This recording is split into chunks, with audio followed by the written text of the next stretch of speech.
ചുറ്റും വെള്ളമെങ്കിലും കുട്ടനാട്ടുകാർക്ക് ദാഹമകറ്റാൻ ഒരു തുള്ളി വെള്ളമില്ലാത്ത അവസ്ഥയാണ്. വിവിധ പദ്ധതികൾക്കായി കോടികൾ ചെലവഴിച്ചിട്ടും ശുദ്ധജലക്ഷാമത്തിന് പരിഹാരമില്ല. പൊതുജലാശയങ്ങളിൽ രാസമാലിന്യങ്ങളുടെയും കോളിഫോം ബാക്ടീരിയയുടെയും അളവ് അപകടകരമായ രീതിയിൽ വർദ്ധിച്ചു എന്ന് പഠനങ്ങൾ തെളിയിക്കുന്നു. ശുദ്ധജലം വില കൊടുത്തു വാങ്ങി എത്ര കാലം കഴിയണം എന്നാണ് കുട്ടനാട്ടുകാരുടെ ചോദ്യം. കുടിവെള്ളമില്ലാത്തതിന്റെ പേരിൽ ആളുകൾ താമസം പോലും മാറിപ്പോകുന്ന നാടായി മാറിയിരിക്കുകയാണ് കുട്ടനാട്ടിലെ കൈനകരി. ജലാശയങ്ങൾ മലിനമായതോടെ കുളിക്കാൻ പോലും പറ്റാത്ത സ്ഥിതി. വേനലിൽ മാത്രമല്ല, എല്ലായ്പ്പോഴും കുടിക്കാൻ വെള്ളം പണം കൊടുത്ത് ഗ്രാമത്തിലേക്ക് എത്തിക്കേണ്ട അവസ്ഥ.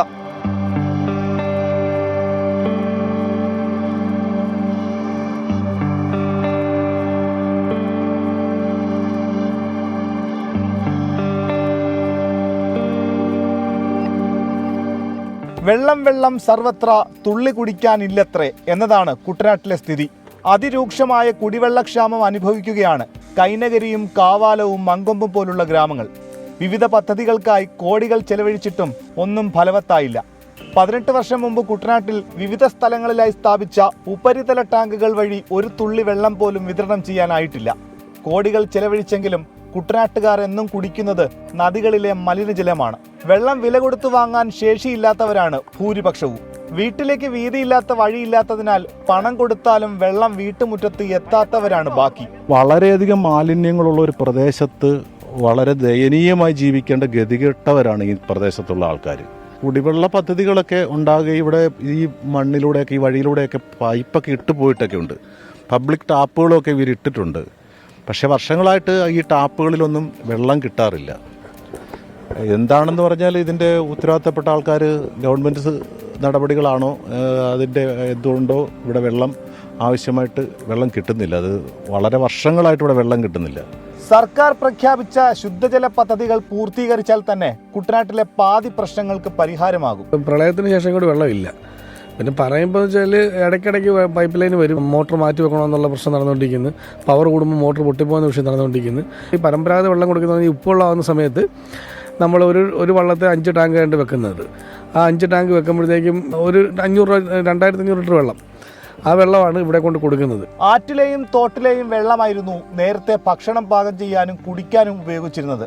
എന്നാൽ പൊതുജലാശയങ്ങൾ ഇന്ന് അങ്ങേയറ്റം മലിനമാണ്. നെൽകൃഷിക്ക് ഉപയോഗിക്കുന്ന കളനാശികളുടെയും വളങ്ങളുമാണ് ആറുകളിലെയും തോടുകളിലെയും രാസമാലിന്യത്തിന് കാരണം. അശാസ്ത്രീയ സെപ്റ്റിക് ടാങ്ക് നിർമ്മാണം മൂലം മഴക്കാലത്ത് ശുചിമുറി മാലിന്യം വെള്ളത്തിൽ കലർന്നതാണ് കോളിഫോം ബാക്ടീരിയ കൂടാൻ കാരണം. കുടിക്കാനും കുളിക്കാനും എല്ലാം ഇപ്പോൾ ഉപ്പുള്ള ഇവിടെ, അപ്പം നമുക്ക് വെള്ളം ആവശ്യമല്ലേ. പക്ഷേ എല്ലാം ഒരു നിവൃത്തിയില്ല. പൈപ്പുണ്ട്, പൈപ്പ് വെള്ളമില്ല. നല്ല വെള്ളം കഴിച്ച് നമുക്ക് മരിക്കാനും പറ്റില്ല. ഇവിടെ ഉപ്പുവെള്ളം, പിന്നെ ഈ മാലിന്യ വെള്ളം, ഇതൊക്കെ ഉള്ളൂ. വർഷത്തിൽ ഭൂരിഭാഗം സമയം വെള്ളത്തിലും വെള്ളപ്പൊക്കത്തിലും കഴിയുന്ന കുട്ടനാട്ടുകാർക്ക് ശുദ്ധജലം വില കൊടുത്തു വാങ്ങണം. 500 ലിറ്റർ വെള്ളത്തിന് 400 രൂപയാണ് വില. കുടിവെള്ള പ്രശ്നം രൂക്ഷമായതോടെ പലരും മാറി താമസിച്ചു തുടങ്ങി. മരിക്കാൻ കിടക്കുന്ന ഒരാൾക്ക് പോലും അവസാന നേരത്ത് ഒരിറ്റ് ശുദ്ധജലം കൊടുക്കാൻ കഴിയാത്ത ഗതികേടാണ് കുട്ടനാട്ടിലെ പല ഗ്രാമങ്ങളിലും. മാഹിൻ ജാഫറിനൊപ്പം മനീഷ് മഹിവാൽ, 24 ആലപ്പുഴ.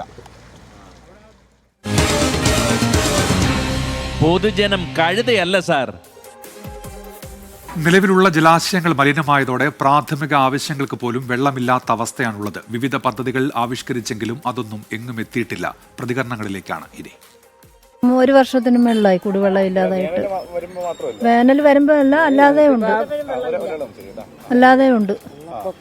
വെള്ളം എന്ന് പറയുന്നതല്ല, നമുക്ക് ഹൗസ് കണക്ഷനൊക്കെ ഉണ്ടായാലും അതിനകത്താട്ട പൈപ്പിന്റെ ലൈനിനകത്താട്ട ഈ ലക്ഷം വീട് മുതൽ ഇവിടെ ഇങ്ങനെ കുറെ വീട്ടുകാർക്ക് വെള്ളം കിട്ടുന്നില്ല. പരാതി പറഞ്ഞ് ഞങ്ങൾ മടുത്തിരിക്കും.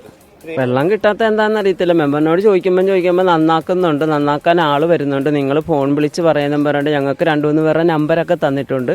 പക്ഷെ വിളിച്ച് ഞങ്ങൾ മടുത്ത്. ഇനി ഫോൺ വിളിക്കാനും ഇല്ല, ഒന്നും പറയാനും ഇല്ല. 2 വർഷമായി ഞങ്ങൾ വിലയ്ക്കാണ് വെള്ളം എടുക്കുന്നത്. ആഴ്ച ഒരു 200-250 രൂപയുടെ വെള്ളം എടുക്കണം. 2 വർഷം തൊട്ട് വിലയ്ക്കാണ് വെള്ളം എടുക്കുന്നത്. അരി വെക്കാൻ ആറ്റ വെള്ളം കൊള്ളത്തില്ല, ഉപ്പ കുളിക്കാൻ പോലും പറ്റത്തില്ല. കുടിവെള്ളത്തിന് ഞങ്ങൾ കാശ് കൊടുത്ത് കുടിവെള്ളം മേടിച്ച് പിന്നെ അരി വെക്കാനും എല്ലാത്തിനും വിലയ്ക്ക് വാങ്ങിക്കുക വെള്ളം. വള്ളത്തെ വെള്ളം വരും ചില ദിവസമൊക്കെ, ആഴ്ച ഒരു പ്രാവശ്യമൊക്കെ വെള്ളം വരുമായിരുന്നു. ഇപ്പം അതുമില്ല. അലക്കാനും കുളിക്കാനൊക്കെ ഇതെടുക്കും, അല്ലാതെ എല്ലാത്തിനും കൂടെ വിലയ്ക്ക് മേടിക്കാനൊക്കത്തില്ലല്ലോ. അത്യാവശ്യത്തിന് ഇപ്പം എല്ലാ കാര്യത്തിനൊക്കെ ഇതിനെടുക്കും, ഈ ആറ്റിലെ വെള്ളം എടുക്കും.